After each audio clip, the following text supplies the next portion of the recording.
Kenapa hal kerajaan sorga seperti 10 gadis? Kenapa bukan pria? Melambangkan apakah gadis itu? Dan melambangkan apakah minyak dan lampu itu? Mari tetap fokus pelajaran ini. Alkitab adalah buku agung yang harus dipercayai dan dituruti. Apapun yang kita anuti, apapun yang kita percaya dan pegang, pertanyaannya, apakah itu atas dasar Alkitab? Jadi, mari kita utamakan Alkitab yang mengandungi firman Tuhan. Berilah kepada Tuhan kemuliaan namanya. Sujudlah kepada Tuhan dengan berhiaskan kekudusan.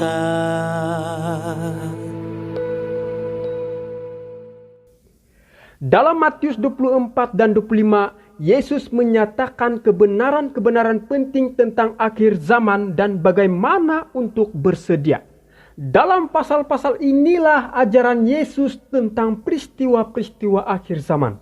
Pada saat yang sama, Yesus melihat masa depan yang segera akan tiba. Dia melihat kehancuran yang akan datang atas Yerusalem. Satu bencana besar bagi umatnya. Tetapi dalam kata-kata Kristus kepada murid-muridnya, dia juga berbicara kepada pengikutnya dari generasi ke generasi. Khususnya umatnya di akhir zaman. Kita melihat di sini bahwa Yesus tidak melukis sebuah gambar yang indah. Justru peperangan, kabar tentang perang, penyakit sampar, nabi palsu, Kristus palsu, dan penganiayaan. Inilah yang akan menjadi bagian dunia. Inilah tanda-tanda kedatangannya yang kedua kali. Kita dapat melihat betapa akuratnya apa yang telah dinubuatkannya. Oleh karena itu, kita percaya kepadanya dan kepada nubuatan-nubuatannya. Nah, setelah pengajaran Yesus dalam Matius 24 tentang tanda-tanda kedatangannya, maka tiba di Matius 25 adalah berbicara tentang bagaimana bersiap untuk itu. Meskipun masa-masa sulit akan datang, tetapi dalam Matius 25 inilah Kristus menyampaikan dalam perumpamaan untuk mempersiapkan umatnya, yaitu mempersiapkan sekelompok umat untuk bertemu dengannya ketika dia kembali, yaitu kedatangannya yang kedua kali. Mari kita renungkan ayat khususnya di ayat pertama sampai ayat 13. Matius 25 ayat 1 hingga 13. Pada waktu itu, hal kerajaan sorga seumpama 10 gadis yang mengambil pelitanya dan pergi menyongsong mempelai laki-laki. 5 diantaranya bodoh dan 5 bijaksana. Gadis-gadis yang bodoh itu membawa pelitanya, tetapi tidak membawa minyak. Sedangkan gadis-gadis yang bijaksana itu membawa pelitanya dan juga minyak dalam buli-buli mereka. Tetapi kerana mempelai itu lama tidak datang-datang juga, mengantuklah mereka semua lalu tertidur. Waktu tengah malam terdengarlah suara orang berseru, "Mempelai datang, songsonglah dia." Gadis-gadis itu pun bangun semuanya lalu membereskan pelita mereka. Gadis-gadis yang bodoh berkata kepada gadis-gadis yang bijaksana, "Berikanlah kami sedikit dari minyakmu itu, sebab pelita kami hampir padam."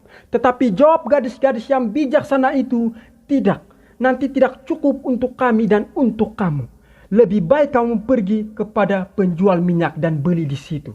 Akan tetapi waktu mereka sedang pergi untuk membelinya, datanglah mempelai itu dan mereka yang telah siap sedia masuk bersama-sama dengan dia ke ruang perjamuan kawin, lalu pintu ditutup. Kemudian datang juga gadis-gadis yang lain itu dan berkata, "Tuan, Tuan, bukakanlah kami pintu." Tetapi ia menjawab, "Aku berkata kepadamu, sesungguhnya aku tidak mengenal kamu. Karena itu, berjaga-jagalah sebab kamu tidak tahu akan hari maupun akan saatnya." Saudara dan saudari, perhatikan ayat-ayat tersebut di mana Yesus memulai fase pengajarannya ini melalui berbicara tentang 10 anak darah. Pertanyaannya, kenapa Yesus menggunakan perumpamaan 10 gadis? Kenapa bukan lelaki atau pria? Nah, kita pasti sudah tahu bahwa Alkitab pernah berkata bahwa perempuan atau gadis atau wanita itu melambangkan gereja atau umat Tuhan. Saya ulangi, Alkitab pernah berkata bahwa perempuan atau gadis atau wanita itu melambangkan gereja atau umat Tuhan. Banyak sebenarnya ayat Alkitab yang menyentuh tentang perempuan yang melambangkan gereja atau umat Tuhan. Setidaknya saya hanya bagi contoh dari 3 ayat ini. Yesaya 54 ayat 5.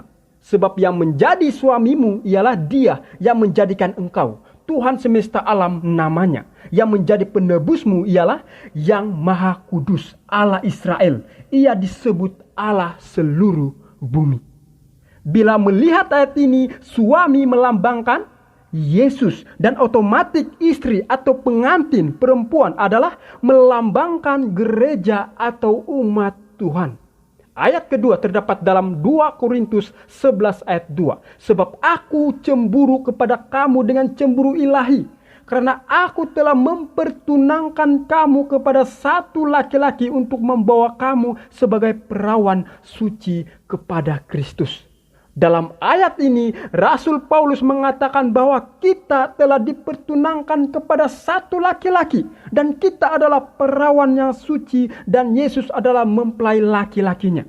Dengan demikian jemaat dilambangkan wanita atau dengan kata lain, wanita adalah simbol gereja. Begitu juga contoh ayat dalam Efesus 5 ayat 25. Hai suami, kasihilah istrimu sebagaimana Kristus telah mengasihi jemaat dan telah menyerahkan dirinya baginya.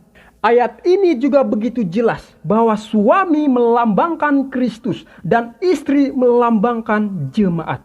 Wahyu 19 ayat 7. Marilah kita bersukacita dan bersorak-sorai dan memuliakan Dia karena hari perkawinan anak domba telah tiba dan pengantinnya telah siap sedia. Kita sebagai pengantin perempuan, apakah sudah bersiap untuk menantikan kedatangan mempelai kita datang untuk yang kedua kali? Marilah bersiap sedia. Jadi dalam Matius 25 menyebut anak darah. Ini sudah pasti berbicara tentang umat Tuhan. Sebab wanita melambangkan umat Tuhan atau jemaat. Jadi anak darah dalam ayat tersebut menggambarkan mereka yang mengaku orang-orang Kristen. Bahkan mereka tidak berada di pihak setan dalam pertentangan. Mereka justru terhubung dengan kerajaan surga. Boleh lihat dalam Matius 25 ayat 1. Tetapi di akhir zaman mereka semua tertidur. Lihat dalam Matius 25 ayat 5. Kristus telah memberi amaran supaya tetap berjaga-jaga yang terdapat dalam Matius 24 ayat 42. Atau tetap terbangun sehingga mereka tidak dalam keadaan tidak bersedia saat Dia kembali. Perhatikan, semua 10 anak darah ini memiliki lampu dan semua pergi untuk bertemu dengan mempelai. Yang berarti bahwa mereka sedang menantikan kedatangannya. Dan ada penundaan. Dan semua orang percaya ini sedang tidur saat kedatangannya. Tiba-tiba di tengah malam mereka semua dibangunkan. Mempelai telah datang. Mempelai telah datang. Mempelai telah datang. Lalu apa yang terjadi? 5 gadis yang bodoh terkejut karena tidak siap sedia. Mengapa? Satu versi mengatakan lampu kami mati. Dalam Matius 25 ayat 8. Versi yang lain pula dalam bahasa asli Yunani mengatakan lampu akan padam. Masih ada kelip api. Kita mendapati di sini 5 gadis yang bodoh walaupun mereka masih memiliki sedikit minyak. Tetapi tidaklah cukup untuk persiapan bertemu dengan Kristus. Saudara dan saudari, melambangkan apakah minyak dan lampu itu? Minyak pada zaman Alkitab banyak kegunaannya. Minyak tidak bisa terlepas dari kehidupan sehari-hari penduduk Timur Tengah untuk mempersiapkan makanan, bahan bakar untuk penerangan rumah. Biasanya mereka mendapatkan minyak dari pohon zaitun. Minyak diperoleh dari buah zaitun yang ditumbuk dan diperas. Bahkan minyak zaitun juga digunakan untuk ibadah sebagai persembahan dalam Keluaran 22 ayat 29. Korban-korban sering dicampurkan dengan minyak dalam Imamat 8 ayat 26, dalam Bilangan 7 ayat 19. Lampu di kemah pertemuan diisi dengan minyak zaitun tumbuk yang tulin dalam Imamat 24 ayat 2. Minyak juga digunakan dalam upacara penabisan imam-imam dalam Keluaran 29 ayat 2. Dalam pentahiran penderitaan kusta dalam Imamat 14 ayat 10 hingga 18. pada penyerahan korban sehari-hari dalam Keluaran 29 ayat 40, dan pada penggenapan nazar sang penazar dalam Bilangan 6 ayat 15. Ada juga istilah minyak urapan dalam Perjanjian Lama, dan minyak urapan itu dikatakan kudus, digunakan hanya untuk mengurapi kemah pertemuan, perkakas-perkakas, mengurapi Imam Harun dan anak-anaknya. Minyak urapan juga digunakan untuk mengurapi raja, baik Saul, Daud, Salomo, dan raja-raja lainnya. Minyak juga digunakan untuk doa penyembuhan dalam Perjanjian Baru. Nah, banyak sebenarnya ayat-ayat Alkitab menyebut tentang minyak dan kegunaannya. Namun, apa yang pasti adalah di dalam Alkitab, minyak seringkali digunakan sebagai simbol bagi Roh Kudus. Saya ulangi. Minyak seringkali digunakan sebagai simbol bagi Roh Kudus. Alkitab Perjanjian Baru menjelaskan kaitan antara minyak urapan dan Roh Kudus yang dicurahkan pada hari Pentakosta. Yesus sendiri dalam Lukas 4 ayat 16 hingga 19 berkata, "Roh Tuhan ada padaku, sebab Ia telah mengurapi aku." Oleh itu, dalam banyaknya pengajaran tentang Roh Kudus dalam Perjanjian Baru, jelaslah bahwa minyak adalah lambang dari karya Roh Kudus.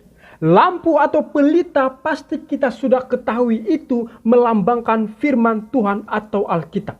Mazmur 119 ayat 105, "Firman-Mu itu pelita bagi kakiku dan terang bagi jalanku." Maka mengertilah kita bahwa kuasa Roh Kudus yang menerangi dan membaharui, yang membuatkan firman Tuhan menjadi lampu kepada kaki dan jalan, bila mana manusia tetap mengizinkan Roh Kudus menguasai hidupnya. Jadi, mewakili apakah kelima-lima gadis yang bodoh ini? 5 gadis yang bodoh ini mewakili orang Kristen yang sedang menunggu kedatangan Kristus. Mereka membawa pelita tetapi tidak membawa minyak lebih untuk persediaan mereka. Tidak peduli dan meninggalkan iman mereka. Artinya mereka memiliki pengalaman yang dangkal bersama dengan Kristus. Memiliki sedikit minyak. Meskipun beberapa hal dalam kehidupan mereka roh bekerja tetapi hanya kelip-kelip. Mereka puas dengan sedikit ketika seharusnya mereka butuh banyak. Mereka tidak mengenal Allah. Mereka tidak mempelajari tabiatnya. Mereka tidak mengadakan hubungan dengan Tuhan. Mereka tidak tahu bagaimana untuk percaya, bagaimana untuk memandang hidup. Pelayanan kepada Allah timbul dalam formalitas saja. Dorongan hati semata-mata sehingga rasa takut dan kecewa menjadi bagian mereka sehingga tidak bersiap. Dan dengan meminta sedikit minyak, mereka hanya bergantung kepada iman saudara-saudara mereka tanpa mengerti kebenaran sesungguhnya. Manakala 5 gadis bijaksana mewakili orang Kristen yang tetap setia menunggu kedatangan Kristus dengan tabah dan sabar sampai terang lebih jelas diberikan. Dalam takut akan Allah, mereka terus mempelajari Alkitab untuk mengetahui kebenaran. Mereka berusaha sungguh-sungguh agar mempunyai hati dan hidup yang murni dan bersih. Mereka mempunyai pengalaman pribadi, iman kepada Allah dan kepada firman Allah. Kehidupan mereka mencerminkan tabiat Kristus karena mereka terus membawa terang itu kepada dunia dan menjadi berkat. Dan mereka benar-benar telah bersiap sehingga tidak dapat dihanyutkan gelombang ketakutan dan kecewa. Saudara dan saudari, dalam kasih Yesus, renungkanlah dalam setiap kehidupan kita. Apakah selama ini saya dan saudara-saudari dengan penuh pengharapan tetap tabah dan sabar menantikan kedatangan Tuhan kita? Dalam masa yang sama, lampu atau firman Tuhan itu tetap bernyala karena minyak tetap mencukupi. Biarkan minyak itu tetap terisi sehingga lampu itu tetap bersinar. Amin. Jangan sampai kita mendukakan Roh Kudus. Jangan sampai masih ada dosa kesayangan kita yang belum kita tinggalkan. Saya doakan kiranya kitalah tergolong orang yang mewakili gadis yang bijaksana itu. Bertemu lagi kita di video berikutnya. Tuhan Yesus memberkati kita semua. Amin.